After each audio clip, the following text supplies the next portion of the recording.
3/7/2025 పంచాంగం. 3/7/2025 గురువారం. చాంద్రమాన విశ్వవాసునామ సంవత్సరం. ఆషాఢమాసం శుక్లపక్షం. అష్టమి తిథి మధ్యాహ్నం 2:39 వరకు. హస్తా నక్షత్రం మధ్యాహ్నం 3:08 వరకు. అమృతకాలం ఉదయం 8:37 లగాయితూ 10:21 వరకు.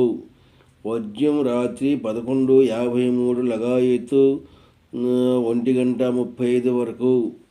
దుర్ముహూర్తం ఉదయం 9:54 లగాయితూ 10:46. మరల దుర్ముహూర్తం మధ్యాహ్నం 3:09 లగాయితూ 4 గంటల వరకు. రాహుకాలం మధ్యాహ్నం 1:30 లగాయితూ 3 వరకు. యమగండం ఉదయం 6 గంటల లగాయితూ 7 గంటల వరకు. ఉత్తరాయణం గ్రీష్మ ఋతువు. సూర్యోదయం 5:33, సూర్యాస్తం 6:30 వరకు. ఇది 3/7/2025 గురువారం పంచాంగం.